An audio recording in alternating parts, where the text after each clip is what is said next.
Hello, hello, hello, amazing people. So it looks like I'm live. So I'm so used to going live on Instagram. So this is very, very different for me, and I'm on my laptop. So let's get into it.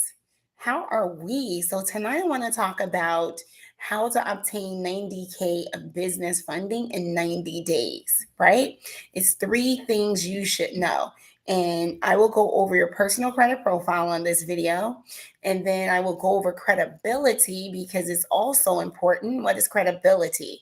Do you look believable and trusted to the banks? And then number three, the business lines of credit you should add in order to obtain up to an 80 payback score.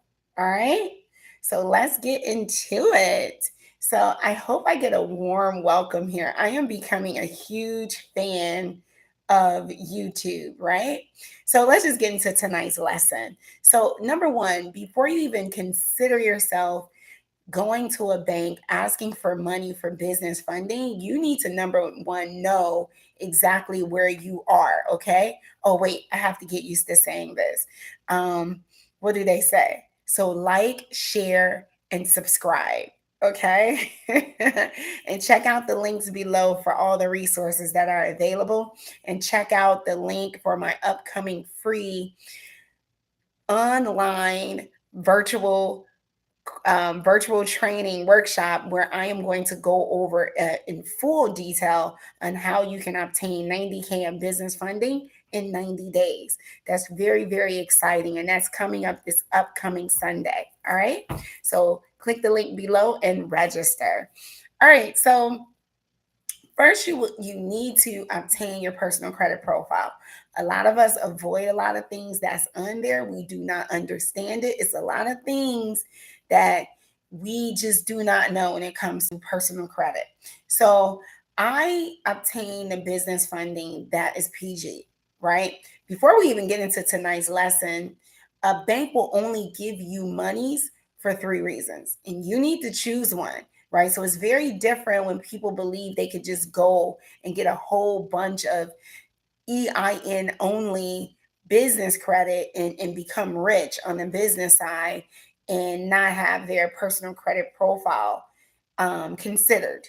That is not the case, guys. It is not the case. It is not possible. All right. First and foremost, a bank will give you money if you have collateral, 401k, a book of business. Do you have real estate? You can then, or do you have a piece of equipment that has a serial number attached to it that you can put up for collateral in case you do not make good on the loan? All right. Number two, do we have cash flow? Cash flow, you have to have a lot of cash flow, but if you have cash flow and don't have good business credit and you make less than not much money, in order for it to not be considered your credit report and you go out and you get nice funding, if you have cash flow of over 2.5 million, at that point we're at corporate credit level. If you're not at that level and you're trying to not have your personal credit considered, and you just have nice cash flow, let's say you have $25,000 coming in a month on your business, you will only be approved for the loans that are considered merchant cash advances. I'm not a fan of merchant cash advances. They have high, extreme interest rates, and they take out money from you from your future sales. They attach themselves to your banking account and they withdraw the payments from your future sales revenues, right? Weekly or daily. So be careful, guys. So now that we got that out of the way, what does your personal credit profile need to look like in order to become funding ready? You cannot have anything negative on there. No late payments, no charge offs, no write offs, no derogatories, anything. Zero derogatory, which are negative items on your account. Okay, no bankruptcies. You can't have any civil suits, child support, nothing. All categorized as negative items. All right. You cannot have any more than 30% interest rate. I will tell you guys, it is best to have your interest rate below 7%. That's when you're doing great. All right. When you're going for a funding run. All right.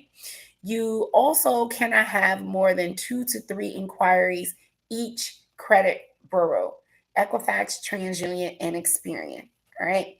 We also, bankers, underwriters, and banks also like to see that you have 2 primary credit cards that has a limit of at least $2,500 that are at least 2 years of age. Not authorized accounts, your primary credit cards, guys. Okay.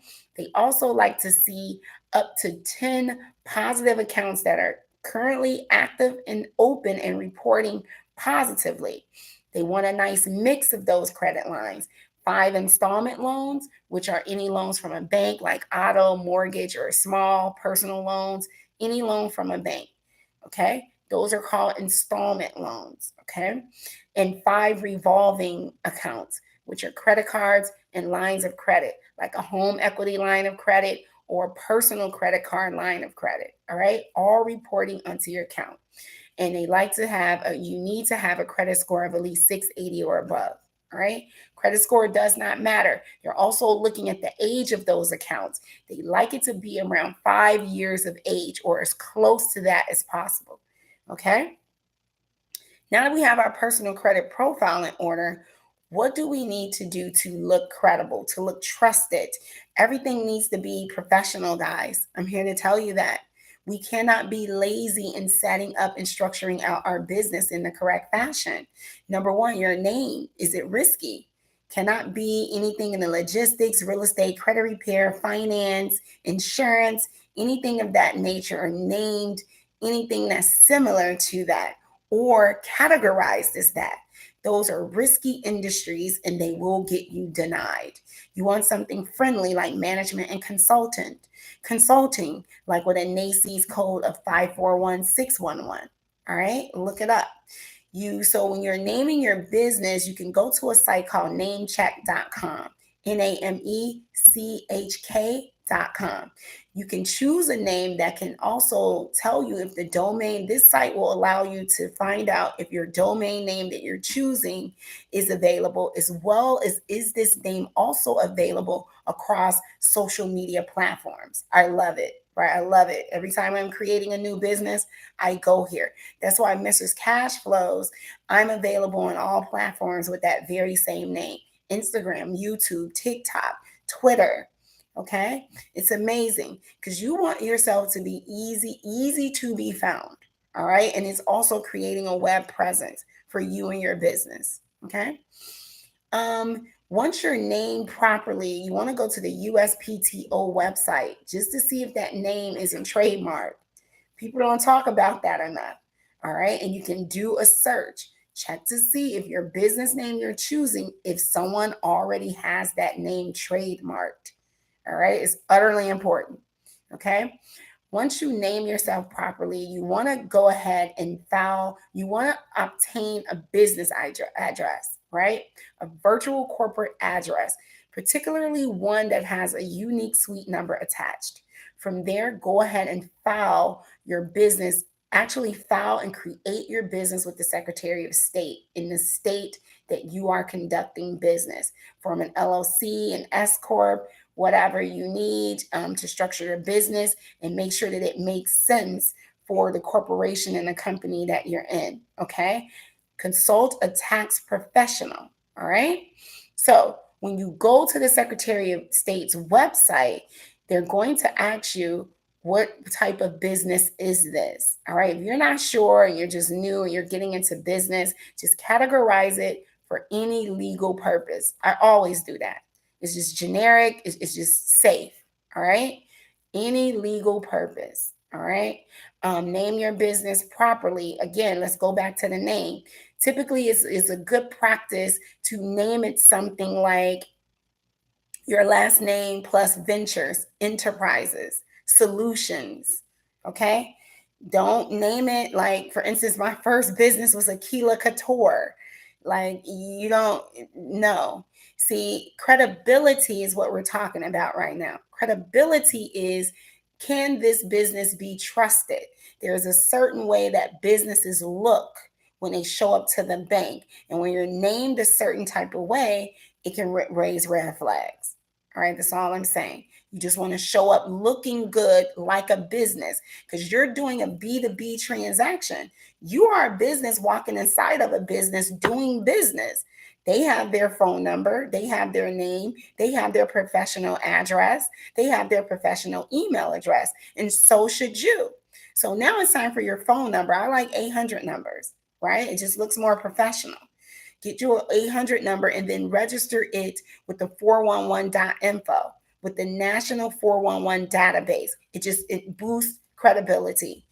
Also, register your company name and information with Google Business. It boosts credibility because Google Business has to actually send out a mailer to verify your address.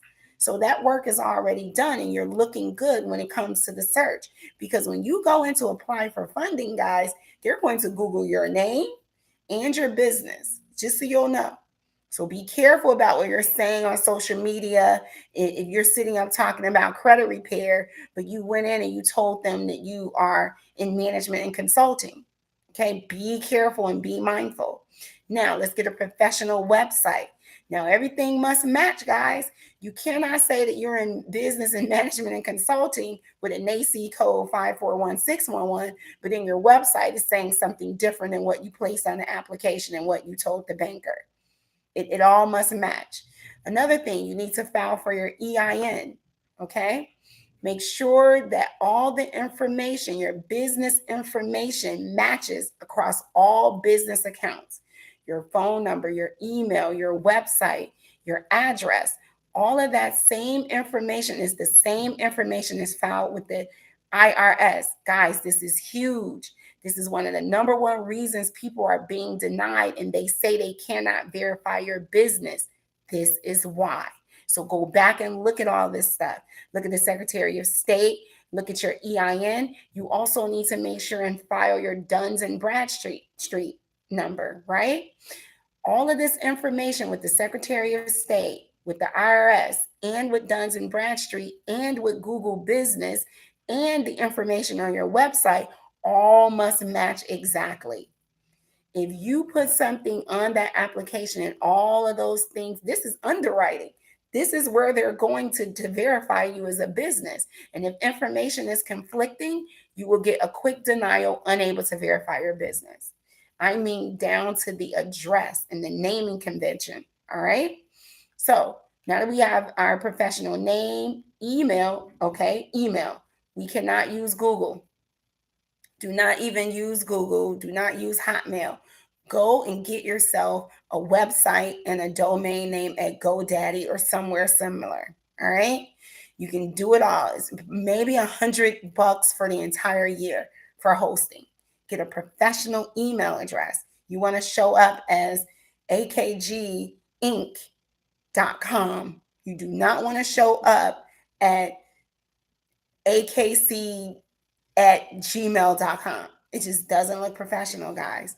And you want that website because they feel like if you don't have a website and you're not looking professional, that means you do not have an online presence. So they're saying these days aren't trying to be found. I mean, you're not trying to be found. Once you have all of this information and all these steps and tasks in order, it's now time to open up your business banking account. Guys, you will get denied if you do not have your business banking account ASAP. Here's why. Most banks and most lenders do not even consider you being in business until your banking account is open. So it's utterly, utterly important. So those were the things I wanted to go over tonight, right? Share, like, and subscribe this video. Also, click the link below and join me for my upcoming free virtual workshop this upcoming Sunday. You can register totally free. I'm going to dive into this lesson even deeper. So we went over a lot tonight. So we went over how to make yourself look credible and believable and trusted by the banks by naming yourself properly and getting all that information, how to set up your personal credit and stage your personal credit profile to set you up for funding. Actually, I will save the information on how to build out a business credit profile to an 80 to 100 paydex score. I'll go over that in my next live. I feel like that video needs its own filming. All right. So please like, share, subscribe with your friends. Click the links below. Also, comment and share, and I will be here to answer any of your questions. So, this is so exciting. You guys will see me here more. I just absolutely love YouTube. Have a good night. Let me know if this was information you can use because it lets me know what you need when I'm coming on here to teach. All right, cool, guys. Have a great day.